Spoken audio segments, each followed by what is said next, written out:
Sekarang sedang marak, teman-teman sekalian, banyak dibahas isu mengenai larangan menyolatkan jenazah yang diduga munafik, ya? Diduga munafik, dan bahkan terpampang spanduk-spanduknya. Teman-teman sekalian, persoalan ini bukan persoalan baru, tapi sudah muncul di masa Nabi SAW. Dan ketika persoalan ini turun ayat, turun jawaban, persoalan ini selesai. Tidak pernah dibincangkan lagi di masa sahabat, tidak dibincangkan lagi di masa tabi'in, tidak dibincangkan lagi di masa setelahnya, karena semua sudah paham hukumnya. Sekarang Allah tunjukkan tanda pada kita dengan persoalan seperti ini. Sesungguhnya bukan hanya supaya kita mencari solusi akan jawabannya, tapi ini peringatan dari Allah yang dulu nggak pernah dibahas karena paham hukum. Kenapa sekarang banyak dibahas? Karena barangkali ini tanda kebanyakan kita belum dekat dengan hukum-hukum Allah, belum kenal dengan hukum Allah. Karena itu kita coba berikan sedikit solusi singkat. Ya, pertama, Quran surah 9 ayat 84. Penjelasan ini kita turunkan dari pendapat ulama supaya tidak ada ngarang dari persepsi kita. Cari di tafsir Ibnu Katsir dulu yang populer. Kemudian kisah yang sama Anda temukan, bahkan saya berikan contoh tafsir liberal. Tafsir liberal. Ya, nanti kita lihat liberal sekarang dengan liberal dulu bagaimana tuh. Ya, orang seliberal-liberalnya dulu, ya seperti misalnya saya beri contoh Az-Zamakhsyari punya tafsir namanya Al-Kasyaf. Ya, ini orang disebut liberal, tapi saking disebut liberal ini, beliau malah hafal Quran, hafal hadis, disebut jarullah, tetangganya Allah. Ya, maksud tetangganya Allah itu bahasa kiasan, karena rumahnya tinggal di sekitaran Ka'bah. Yaitu paham Quran, hafal hadis, tahu bahasa Arab, dan ngarang kitab tafsir. Liberal sekarang, Quran gak hafal, hadis gak tahu, bahasa Arab gak paham, ulama dimarah-marahin, kan? Bismillah. Al-Kasyaf, dikasih Al-Kasyaf, ini yang dikisahkan oleh Az-Zamakhsyari. Baik, saya berikan kisah singkatnya, lalu nanti kita ambil kesimpulan ringkasnya. Baik, teman-teman sekalian, satu kali secara singkat, ada seorang bernama Abdullah bin Ubay bin Salul, Ra'sul Munafiqina fil Madinah Al-Munawwarah. Tokoh paling munafik di Madinah Al-Munawwarah, singkatnya meninggal dunia. Ya, singkatnya meninggal dunia. Lantas kemudian Nabi SAW didatangi oleh anaknya. Ini anaknya soleh. Anaknya soleh, namanya Abdullah juga. Taat, dekat dengan Nabi, taat kepada Allah. Di antum jangan pernah mengambil persepsi bahwa orang yang tidak baik bisa melahirkan keturunan yang tidak baik juga. Seperti orang yang baik pun walaupun selevel Nabi, belum tentu anaknya bisa ikut kepada beliau. Jelas ya? Baik, jadi terbuka peluang pintu untuk kembali kepada Allah dalam kebaikan. Menyampaikan ayahnya telah meninggal, minta kepada Nabi untuk memberikan jubah terluarnya sebagai permintaan dari ayahandanya ketika akan dimakamkan. Datanglah Nabi dengan sahabat, termasuk sahabat Umar bin Khattab radhiyallahu taala anhu. Singkatnya kemudian, setelah siap ya, untuk dikuburkan, Nabi menyolatkan. Saat akan menyolatkan itu, ya, sahabat Umar bin Khattab radhiyallahu taala anhu memegang tangan Nabi, ya, menyampaikan pada beliau, "Ya Rasulullah, ya, secara singkat ya, ini kan yang sering menyulitkan dakwah Anda, sering menghambat Islam. Bagaimana Anda bisa menyolatkan orang seperti ini?" Ya, akhirnya Nabi mengatakan, ya, karena belum turun ayat tentang larangannya, Nabi mengatakan, "Saya punya pilihan, apakah menyolatkan atau tidak. Tapi saya memilih untuk menyolatkannya dulu."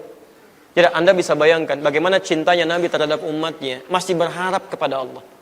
Kalaulah masih bisa diampuni, saya ingin ya Allah ampuni dia. Saking beningnya hati Nabi SAW. Saking inginnya, saking cintanya, gitu kan? Tapi kan batasnya sudah terputus dengan kematian. Maka disitulah Nabi menyolatkan. Kemudian juga setelah selesai tuntas menyolatkan, selesai itu beliau beranjak. Seketika ketika beranjak dari situ, belum masa yang lama, turunlah kemudian Quran surah 9 At-Taubah ayat ke-84 itu. Ya, la tusalli ala ahadin minhum mata abada. Muhammad, jangan sekali-kali kamu menyolatkan lagi kalangan-kalangan seperti ini. Ya, ingat kalimatnya menggunakan min litab'id, menunjukkan kepada bagian. Jadi bukan cuma orang ini saja.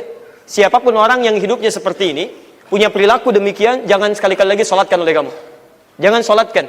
Ya, wala taqum ala qabri, bahkan jangan berdiri di samping kuburnya. Itu isyarat mendoakan.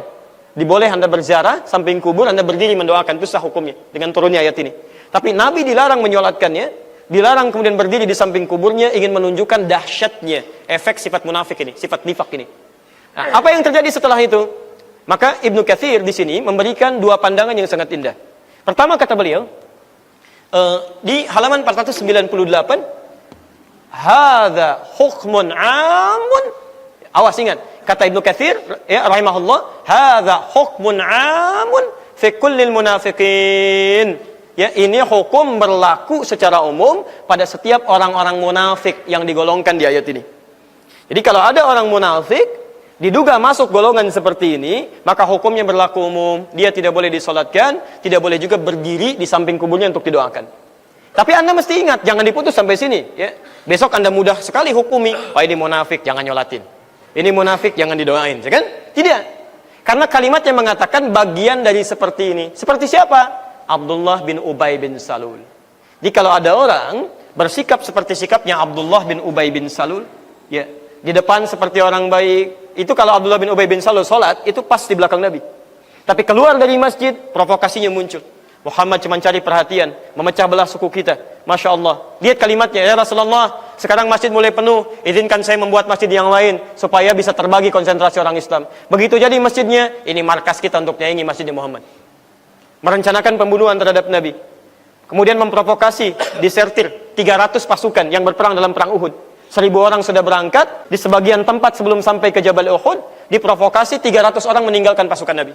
Abdullah bin Ubay bin Salul. Sampai itu hidupnya begitu menyusahkan. Tapi saat meninggal begitu kolokan. Ya Rasulullah, biarkan hamba meninggal mengenakan jubah Anda. Itu Umar yang menyaksikan perkataan ini gergetan luar biasa. Ya Rasulullah, berikan kesempatan pada saya memisahkan kepala dari badan.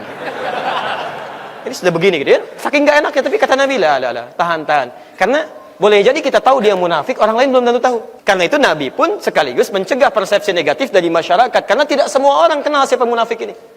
Karena itulah kemudian, setelah ayat ini turun, Nabi selalu ketika dimintakan menyolatkan satu jenazah, beliau bertanya pada hadirin dengan tasyid. Tasyid itu menyaksikan.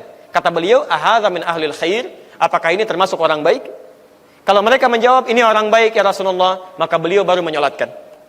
Tapi kalau diduga punya perilaku menentang terhadap Islam, melecehkan Al-Quran, seperti sifat Abdullah bin Ubay bin Salul, lihat kalimat Nabinya. Kata Nabi, saya belum mampu menyolatkannya. Silahkan keluarganya atau teman-temannya yang ingin menyolatkan, saya persilahkan. Lihat kalimatnya, saya belum bisa menyolatkannya. Tapi Anda, keluarganya dan teman-temannya, silahkan kalau ingin menyolatkan. Ini kata para ahli tafsir, menunjukkan satu gambaran bahwa hukum tidak menyolatkan orang munafik itu hanya boleh dilakukan bagi orang yang sudah tahu betul tentang kenifakannya. Tapi jangan dibuat umum, karena belum tentu orang lain paham dengan itu. Dan belum tentu mereka tahu bahwa dia munafik. Sehingga tidak menjadi fitnah di masyarakat nantinya. Ya, karena itu, kalaupun kita mengetahui, maka mesti berhati-hati. Kalau memang benar dia munafik, cukup kita kemudian yang memahami itu, kita boleh tinggalkan itu. Tapi orang awam belum tentu juga memahami tentang sikap-sikap demikian. Paham sampai sini? Baik, jadi ini yang pertama. Karena itu Umar bin Khattab, kalaupun akan menyolatkan seseorang, itu kehati-hatiannya akan melihat sahabat Hudzaifah al-Yamani. Karena beliau diantara sahabat yang diberikan oleh Allah kekuatan untuk melihat ciri munafik dari orang lain. Jadi kalau Hudzaifah salat, beliau menyolatkan. Kalau tidak, beliau nggak ikut salat. Tapi tidak pernah menyampaikan kepada orang lain untuk tidak menyolatkannya. Ya, kecuali yang paham betul tentang perilakunya. Jadi ini mengenai hukum larangan menyolatkan orang munafik secara hukum fikih. Ingat, ini pendekatan fikih ya. Ini hukumnya tetap berlaku sampai dengan kiamat bagi orang yang sudah dipastikan diduga benar-benar, maaf ya, dia orang Islam, tapi maaf seringkali memberikan statement-statement atau sikap yang bertentangan dengan hukum Islam. Jika dia tidak tobat sampai akhir hidupnya dan Anda kenali betul, maka hukum ini berlaku. Tapi kalau Anda tidak paham dengan situasi, apalagi orang awam. Orang awam yang mungkin dikasih uang, mungkin pilih yang lain dalam konteks pemilihan, kasih supermik, pakaian, pilih, itu tidak masuk dalam kategori ini. Bahkan antum tanyakan orang munafik pun, dia belum tentu tahu apa itu munafik. Ya. Bapak munafik ya? Bukan, saya amat. Beda gitu kan? Di lain tuh. Jadi disebut munafik aja belum tentu tahu dia. Nah, karena itu teman-teman sekalian, pada yang seperti ini kita tidak sembarangan, tapi kita bisa melakukan pendekatan dengan fikih dakwah.